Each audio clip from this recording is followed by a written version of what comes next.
It was a cool and sunny morning in Dallas, Texas. The air carried the faint smell of autumn leaves and the streets were alive with people going about their day. Among them was an elderly woman named Margaret Carter.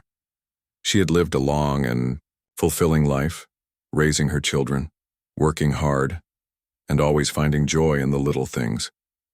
Margaret wasn't someone who craved attention or luxury. She was content with simple pleasures.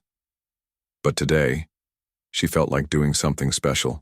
For herself, Margaret decided to visit the Galleria Mall, one of the largest shopping centers in the area. It was a place she didn't frequent often because it was known for its expensive stores and high-end brands. Still, on this particular morning she felt drawn to it. Perhaps it was the crisp weather or just a spontaneous desire to enjoy the day. Whatever the reason, she put on her favorite coat, grabbed her purse, and headed out. As Margaret walked through the mall's wide corridors, she couldn't help but admire the beautiful displays in the store windows. There were sparkling jewelry pieces, elegant dresses, and handbags that looked more like works of art than practical items.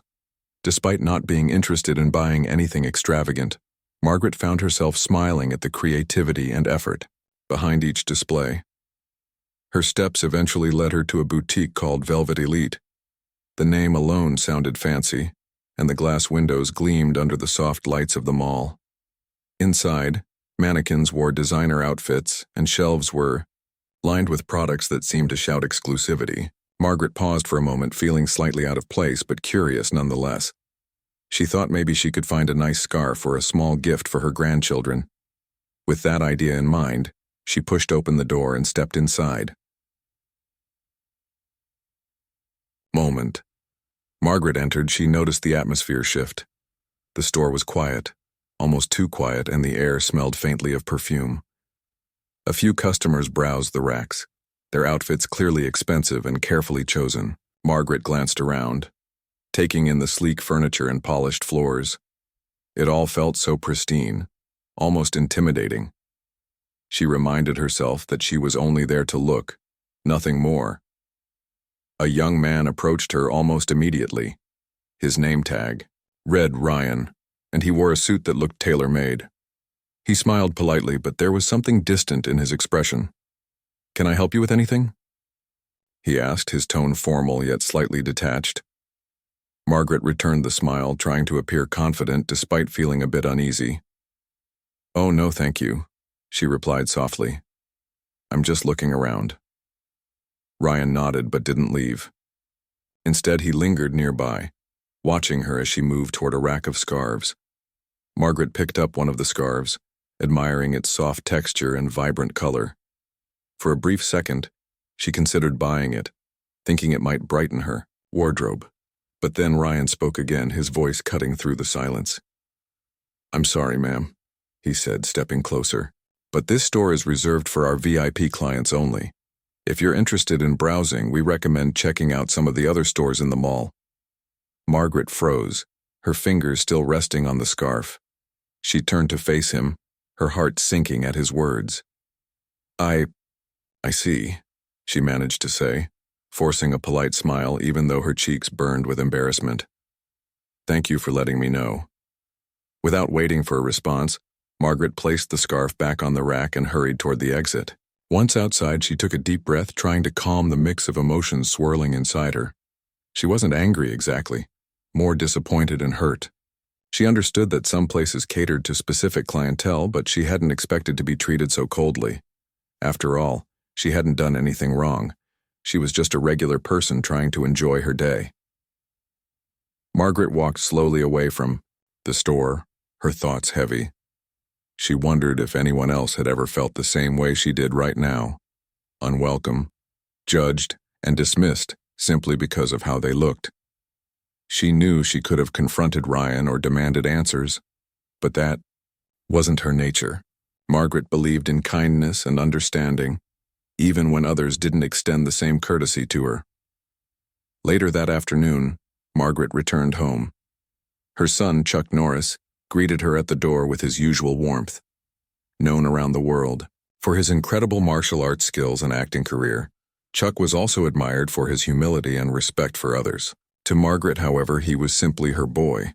the child she had raised with love and care. "How was your day, Mom?" Chuck asked, noticing the slight sadness in her eyes. Margaret hesitated before answering. She didn't want to burden him with her problems, especially since he already had so much on his plate, but something about the way he looked at her made her feel safe, like she could share anything without fear of judgment. "It was fine," she began, brushing off the question with a small wave of her hand. Then, after a pause, she added, "Well, there was one thing." Chuck listened intently as Margaret recounted her experience at Velvet Elite. She described the cold stares, Ryan's dismissive attitude, and the overwhelming sense of rejection she had felt. Her voice remained steady, but Chuck could hear the pain beneath her words. He clenched his fists lightly, not out of anger but out of frustration. How could anyone treat his mother, a kind, gentle soul, with such disrespect? For a while, neither of them spoke. Chuck sat quietly, processing what Margaret had told him. He knew she wasn't seeking revenge or drama. She just wanted to be heard. And as her son, he felt a responsibility to stand up for her, not with violence or aggression, but with wisdom and integrity. That evening, Chuck Norris sat down at his computer. He opened his social media account, where millions of fans followed his posts daily. Normally, he shared inspirational quotes, fitness tips, or updates about his projects. Today, however, he had something different to say, something important. With careful thought, Chuck typed out a message detailing what had happened to his mother. He kept his tone calm and respectful, focusing on the bigger picture rather than pointing fingers. He wrote about the importance of treating everyone with dignity, regardless of their appearance or background. He emphasized that true luxury wasn't about money or status. It was about character and compassion. When he finished, Chuck read over his post one last time. Satisfied, he hit the publish button and waited to see what would happen next. Little did he know, his words would spark a movement that would touch hearts and change lives across the globe. Margaret watched from the sidelines as her son's post gained traction online. At first, she worried that sharing her story might cause trouble or draw unwanted attention. But as comments poured in from strangers expressing support and solidarity, she realized something powerful. Her experience, though painful, had struck a chord with countless others who had faced similar situations. In the days that followed, Velvet Elite became the center of heated discussions. People criticized the store's policies, questioned its values, and called for accountability. Meanwhile, Margaret continued to go about her life, grateful for her family and the lessons she had learned along the way. She never imagined that a single trip to the mall would lead to such profound change. But sometimes even the smallest actions can inspire greatness. And so, the story of Margaret Carter and her son, Chuck Norris, became a reminder of the enduring power of kindness. Through courage, humility, and a commitment to doing what's right, they showed the world that true strength lies not in dominance or wealth, but in the ability to lift others up, even in the face of adversity. Chuck Norris sat at his desk, staring at the screen of his laptop. The room was quiet except for the faint hum of the ceiling fan above him. His fingers hovered over the keyboard as he thought carefully about what to write. He knew that his words carried weight. Millions of people around the world followed his social media accounts, and they trusted him not just as an action hero but as a voice of reason and integrity. Margaret Carter, his mother, had gone to bed hours ago, unaware that her son was still awake. Chuck didn't want to upset her further by making a big deal out of what had happened at Velvet Elite, but deep down he felt compelled to speak up. This wasn't just about his mother. It was about something much bigger. It was about how society treated people based on appearances and assumptions, and how easily kindness could be forgotten in the pursuit of exclusivity. Finally, after several minutes of reflection, Chuck began typing. His words flowed steadily, each sentence crafted with care. He started by sharing the story of his mother's visit to the luxury boutique. He described how she had been turned away simply because the staff assumed she didn't belong there. He made sure to keep the tone respectful, avoiding any harsh accusations or personal attacks. Instead, he focused on the broader message he wanted to convey. Today, Chuck wrote, My mother visited a store called Velvet Elite. She is one of the kindest, most humble people I know, a woman who has taught me everything I value in life. But when she walked into that store, she was met with cold stares and told she wasn't welcome. This broke my heart, not because of what happened to her, but because it reminded me of how often we judge others without knowing them. He paused for a moment, rereading the paragraph to ensure it sounded sincere. Satisfied, he continued writing. True luxury isn't found in expensive clothes or fancy handbags. True luxury is treating every person with dignity and respect, no matter who they are or where they come from. My mother didn't deserve to be treated the way she was, and neither does anyone else. When he finished, Chuck added a final line. Let's remember that our actions define us more than our possessions ever will. With a deep breath, he clicked the publish button and leaned back in his chair. For a few moments, he stared at the screen, wondering if anyone would even notice the post amid the constant stream of updates online. But within minutes, the reaction came pouring in. Notifications lit up his phone, buzzing incessantly on the desk beside him. At first, it was just a handful of comments. Fans thanking Chuck for speaking out and sharing similar experiences of being mistreated or judged unfairly. Then, the numbers grew. Hundreds turned into thousands, and soon the post had gone viral. One commenter, a young woman named Laura Bennett, shared her own story. She wrote about trying to buy a dress for her high school prom at a department store, only to be ignored by the salespeople because she was wearing old sneakers and jeans. Another commenter, a man named Kevin Simmons, described being refused service at a car dealership despite having enough money to make a purchase. Each story was different, yet they all carried the same theme: exclusion and judgment based on superficial factors. As the comments flooded in, Chuck couldn't help but feel a mix of emotions. On one hand, he was saddened by how many people had experienced similar treatment. On the other hand, he was inspired by their courage in speaking up and sharing their stories. It reinforced his belief that everyone deserved to be treated with kindness and respect, regardless of their circumstances. The next morning, Margaret woke up early and made her way to the kitchen. She noticed Chuck sitting at the table scrolling through his phone with a serious expression on his face. Curious, she asked, "What's going on?" Chuck looked up and smiled. "You might want to sit down for this," he said gently. He handed her his phone, showing her the post he had written the night before.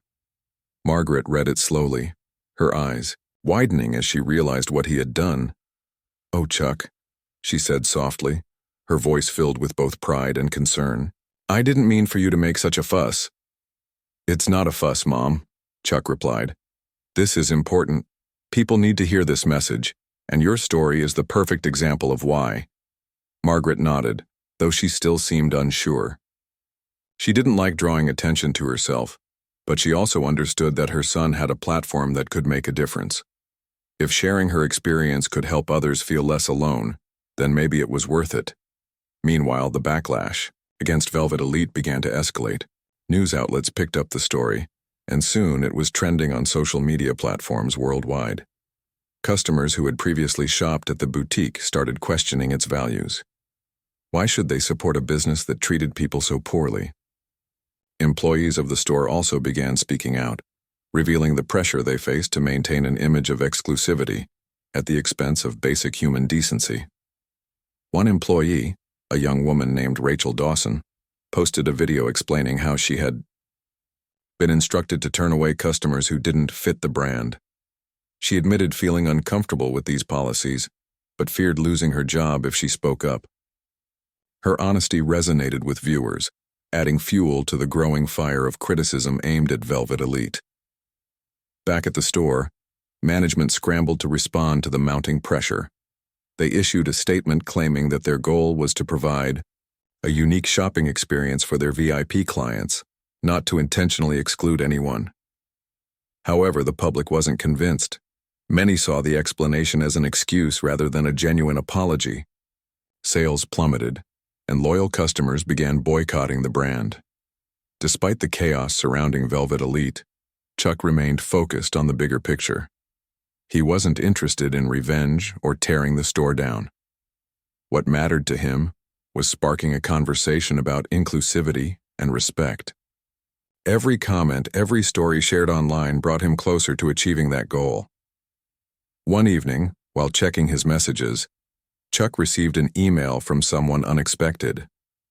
It was Daniel Harper, a senior executive at Velvet Elite.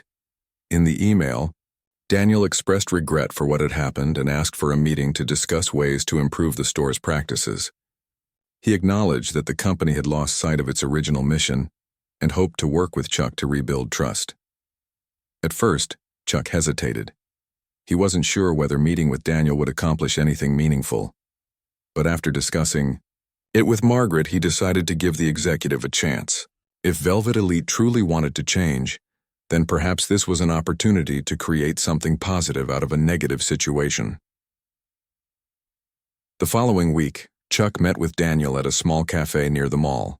The two men shook hands and sat down to talk. Daniel explained that he had always believed in creating beautiful, high-quality products, but admitted that the store's focus on exclusivity had overshadowed its core values.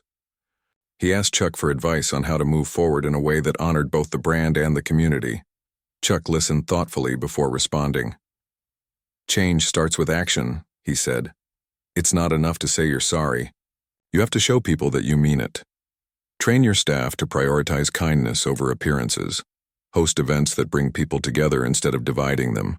Make your store a place where everyone feels welcome, not just those with money." Daniel nodded, taking notes as Chuck spoke. By the end of their conversation, they had outlined a plan to revamp Velvet Elite's image. They agreed to launch a campaign called Luxury for All, which would emphasize inclusivity and accessibility. The store would host workshops for aspiring designers from diverse backgrounds and partner with local charities to give back to the community. When Margaret heard about the meeting, she was cautiously optimistic. She didn't trust the store's management completely, but she appreciated the effort they were making. More importantly, she saw how her son's words had inspired real change, not just for Velvet Elite, but for countless individuals who had felt marginalized or overlooked. In the weeks that followed, Velvet Elite began implementing the changes discussed during the meeting. Employees underwent training sessions focused on empathy and customer service. Store displays featured products created by emerging designers from underrepresented communities. And slowly but surely, the atmosphere inside the boutique shifted, from one of cold exclusivity to warmth and inclusivity. Margaret even returned to the store, not to shop but to offer her forgiveness and support. When she walked in, she was greeted warmly by Ryan, the same sales associate who had turned her away months earlier. This time, however, his demeanor was completely different. He apologized sincerely for his behavior and thanked her for inspiring the changes happening within the company.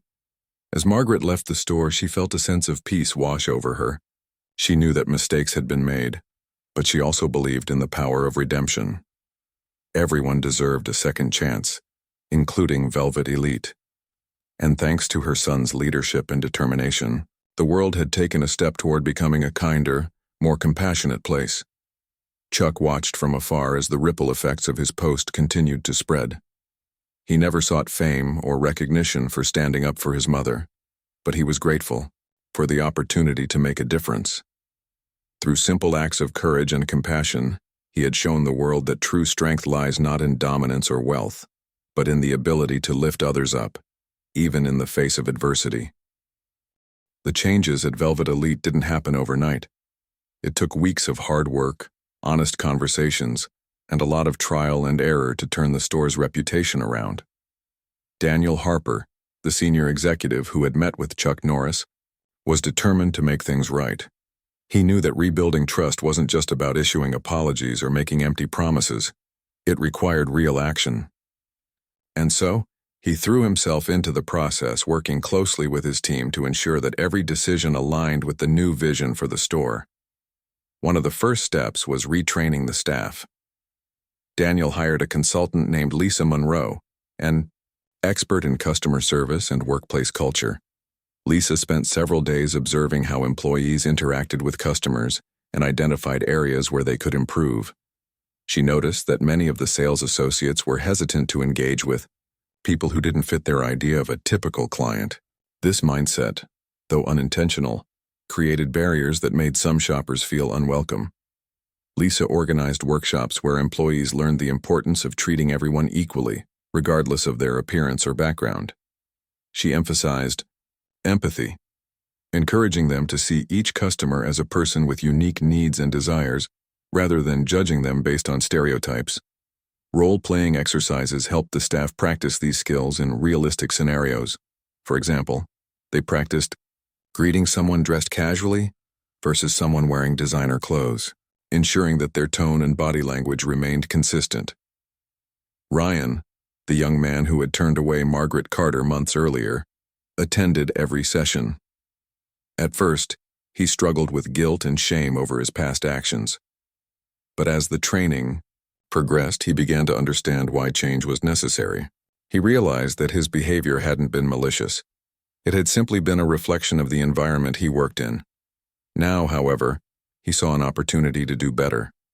He vowed to approach every customer with kindness and respect, no matter what. In addition to retraining the staff, Velvet Elite launched a campaign called Luxury for All.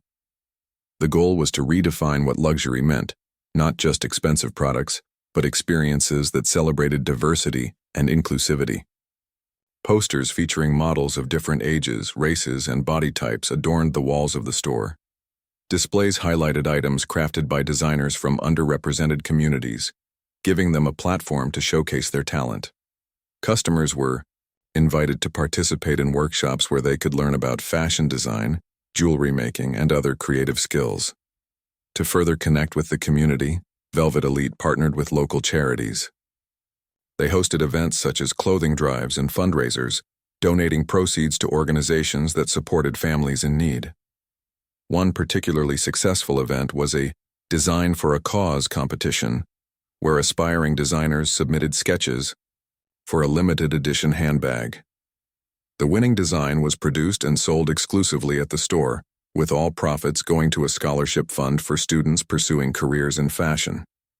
Word of these efforts spread quickly, drawing attention not only from former critics but also from potential customers who appreciated the store's renewed focus on values over vanity. Social media played a big role in amplifying the message. People posted photos of themselves attending events at Velvet Elite, tagging friends and sharing positive reviews. Slowly but surely, the store's image transformed from one of elitism to one of empowerment. Chuck Norris kept a close eye on the progress, offering guidance whenever needed. Though he wasn't directly involved in the day-to-day operations, his influence loomed large. Employees often mentioned his name during meetings, using his words as motivation to stay committed to the cause. True luxury is treating every person with dignity, became a mantra repeated throughout the company. Margaret Carter, meanwhile, continued to live her quiet life, content in knowing that her experience had sparked meaningful change. She avoided the spotlight, preferring to let others take credit for the good work being done. Still, she couldn't help but feel proud when she heard stories about how Velvet Elite was helping people in unexpected ways. One afternoon, Margaret received a letter in the mail. It was from a young woman named Emily Dawson who lived in Chicago. In the letter, Emily described how she had been inspired by Chuck's post and the subsequent transformation of Velvet Elite. She explained that she had always dreamed of becoming a fashion designer but felt discouraged because she didn't come from a wealthy family. Seeing the store's efforts to support emerging talent gave her hope, and she decided to enter the Design for a Cause competition. To her surprise, her design won, earning her both recognition and financial support to pursue her dreams. "Wanted to thank you," Emily wrote in the letter, "because if it weren't for your story, I might never have believed in myself enough to try. You reminded me that kindness can change lives, including my own." Margaret read the letter several times, tears welling up in her eyes. She hadn't expected her small act of sharing her experience to have such a profound impact. Yet here was proof that even the simplest moments of vulnerability could inspire others to dream bigger and aim higher. As the months passed, Velvet Elite became more than just a store. It became a symbol of hope and possibility. Customers no longer visited solely to shop. They came to be part of something greater. Parents brought their children to workshops, teaching them the value of creativity and hard work. Seniors stopped by to admire the displays, reminiscing about styles from their youth. Strangers struck up conversations while browsing, forming connections that transcended age, race, and socioeconomic status. Even those who had initially criticized the store began to acknowledge the sincerity of its efforts. Journalists wrote follow-up articles praising Velvet Elite for addressing its mistakes head-on and taking concrete steps to improve. Social media users who had once called for boycotts now shared posts celebrating the store's evolution. Some even admitted feeling guilty for jumping to conclusions without understanding the full context. Despite the progress, challenges remained. Not everyone was convinced that Velvet Elite had truly changed. A few longtime customers complained that the new direction alienated the brand's original audience. Others argued that the store was simply trying to capitalize on a trend rather than genuinely caring about inclusivity. These criticisms stung, but Daniel and his team refused to let them derail their mission. They acknowledged the concerns openly and reiterated their commitment to creating a space where everyone felt valued. Chuck Norris continued to monitor the situation from afar, occasionally posting updates on social media to highlight the positive developments.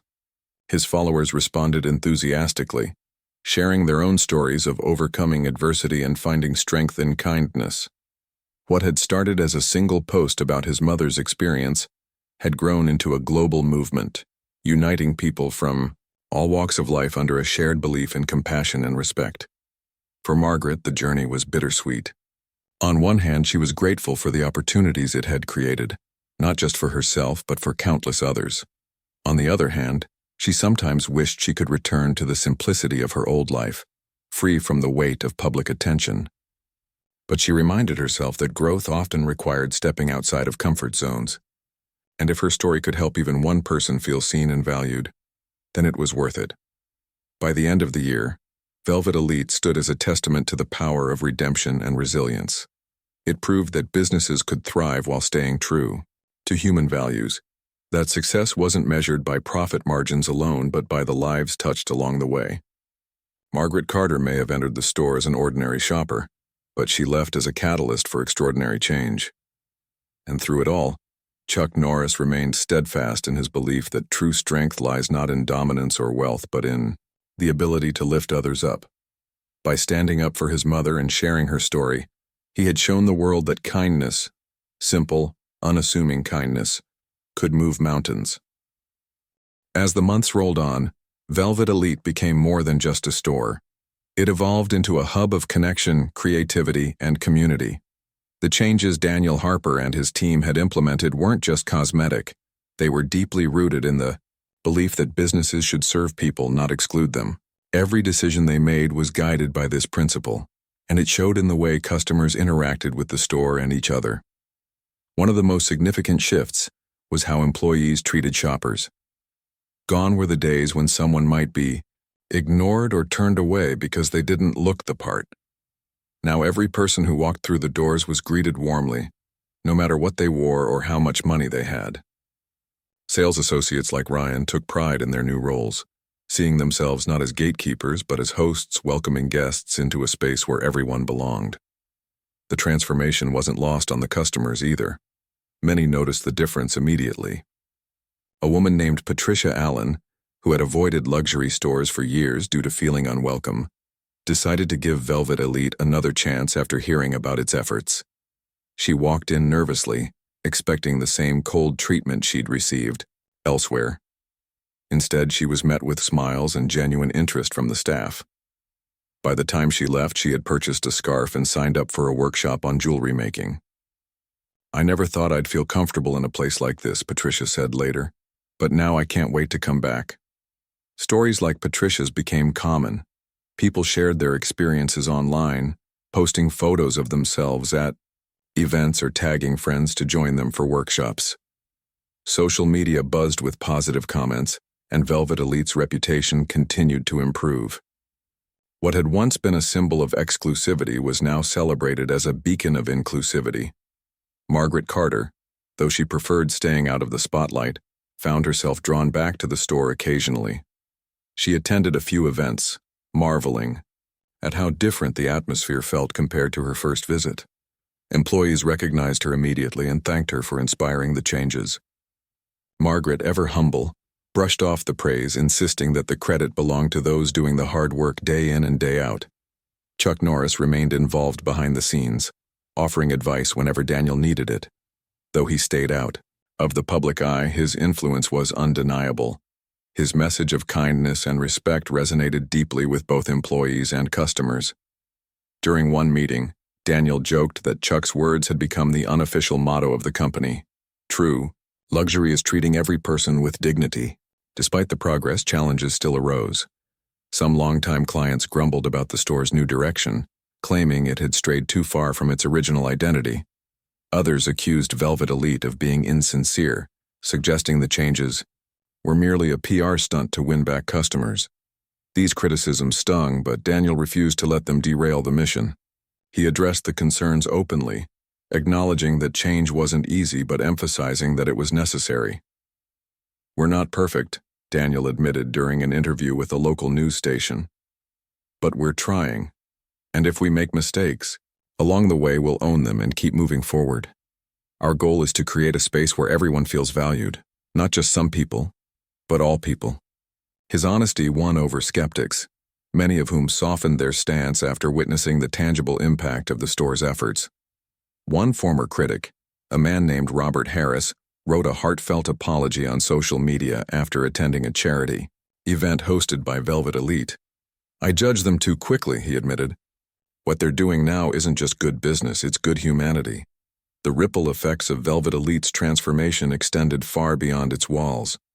Other businesses in the mall began adopting similar practices, inspired by the success of the boutique.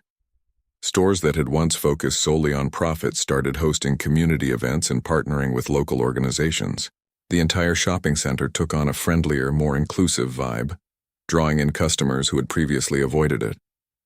For Margaret, the changes brought unexpected joy. She loved seeing how her story had sparked something bigger than herself. Letters poured in from strangers thanking her for sharing her experience, telling her how it had encouraged them to stand up against unfair treatment or pursue dreams they'd thought impossible. Emily Dawson, the young designer whose handbag design won the Design for a Cause competition, even sent Margaret a photo of her finished product. "This wouldn't have happened without you," Emily wrote. "Thank you for reminding me that kindness matters." Margaret kept these letters in a special box, reading them whenever she needed a boost of hope. Each one reminded her that even small acts could create waves of positivity. She often thought about how different things might have been if she hadn't told Chuck about her experience at Velvet Elite. Would the store still be turning people away?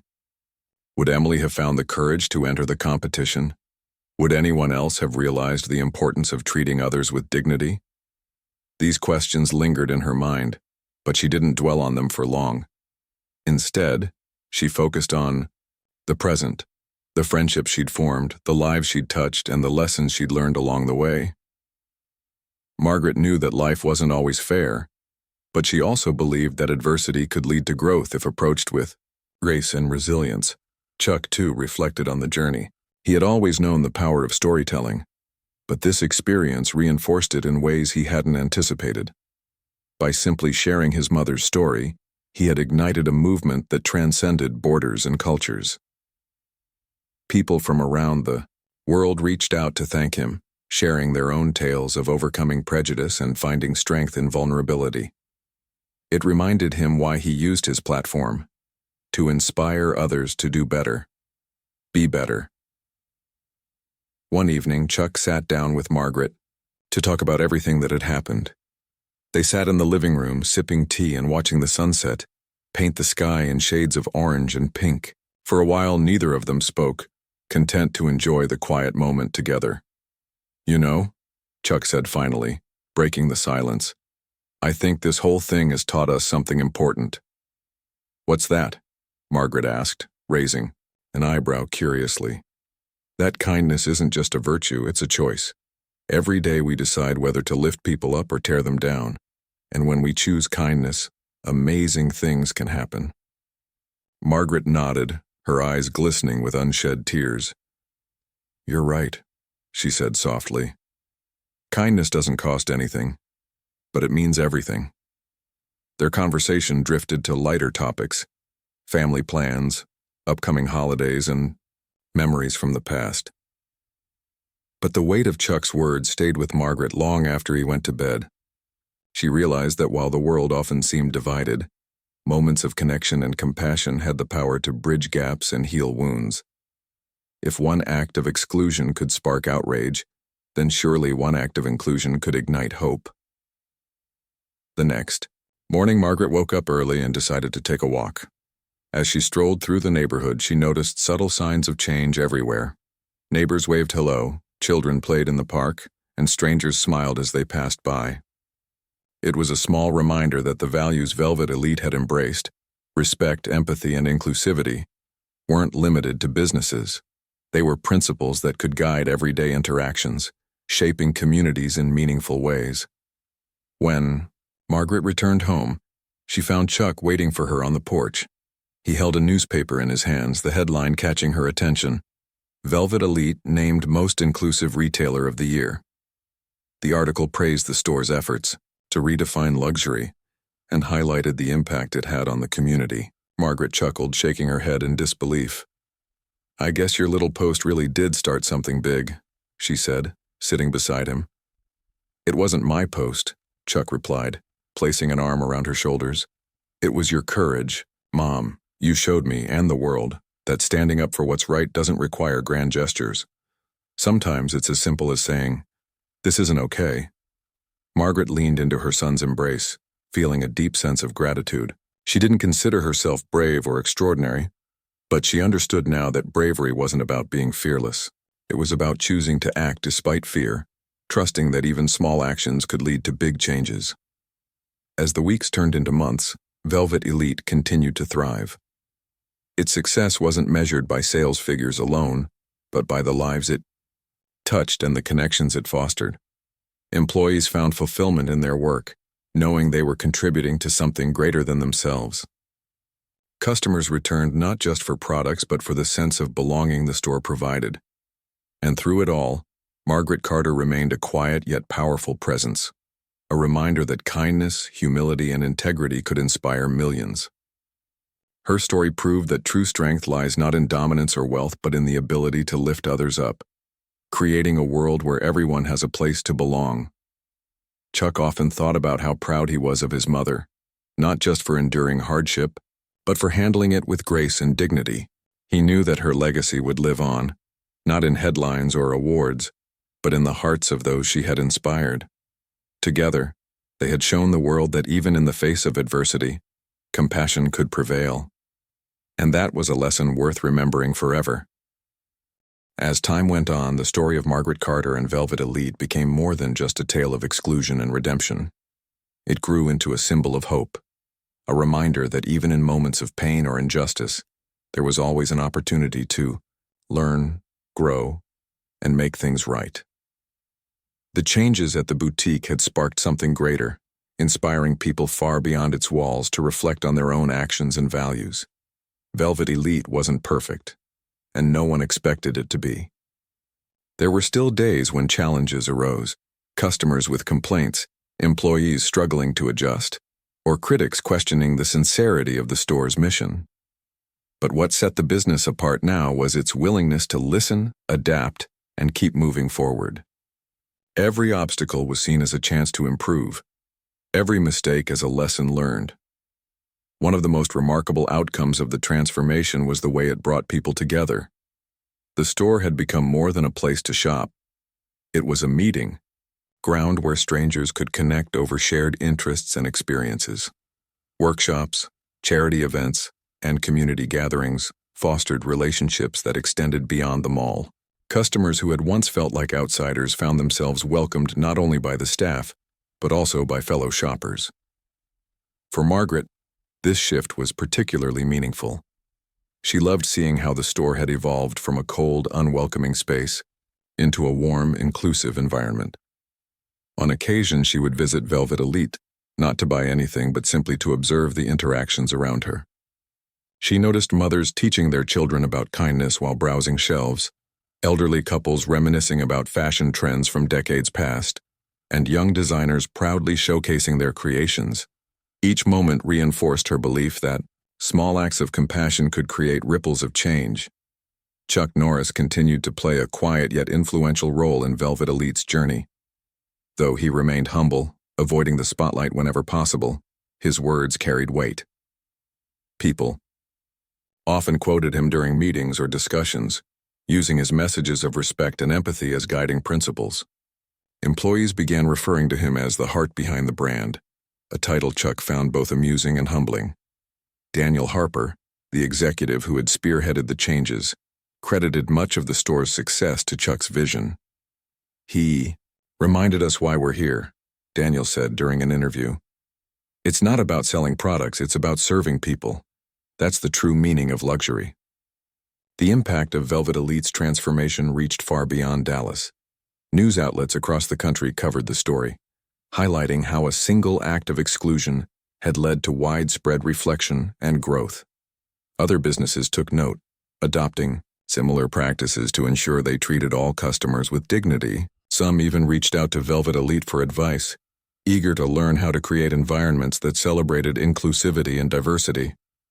Margaret received letters and messages from people around the world, thanking her for sharing her experience. Many described how her story had inspired them to stand up against unfair treatment or pursue dreams they had once thought impossible.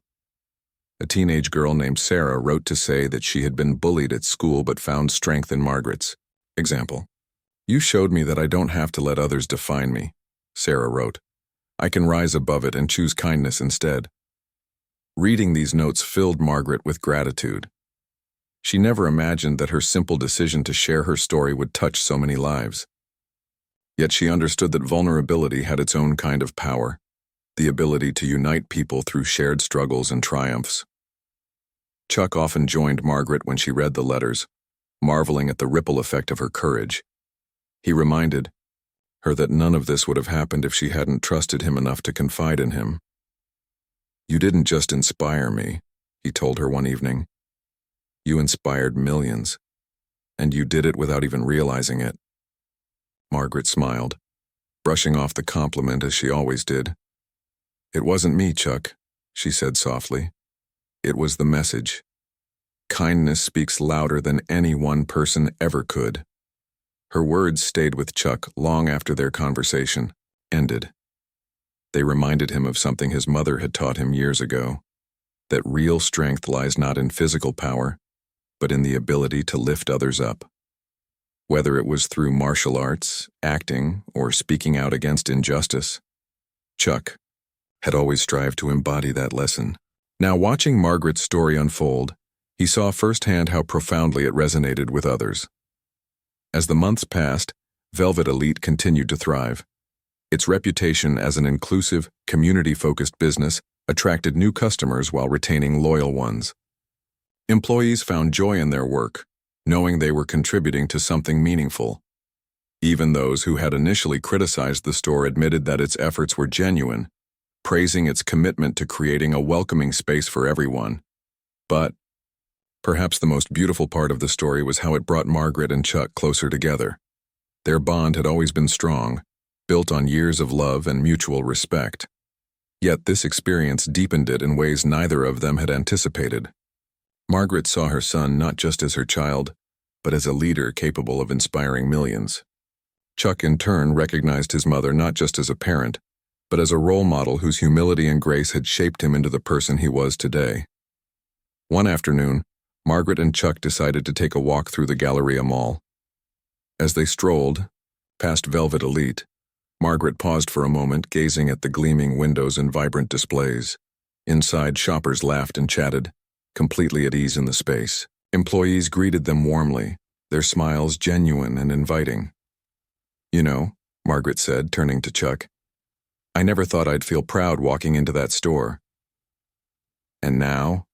Chuck asked. raising an eyebrow curiously. "Now I feel proud of what it stands for," Margaret replied.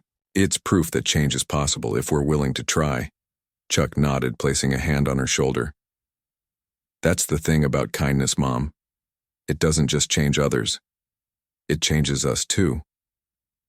They stood there for a few moments, taking in the scene before them. Then, arm in arm, they continued their walk, chatting about nothing in particular. For Margaret and Chuck, life had returned to its usual rhythm, though it was richer now, filled with memories of resilience and connection.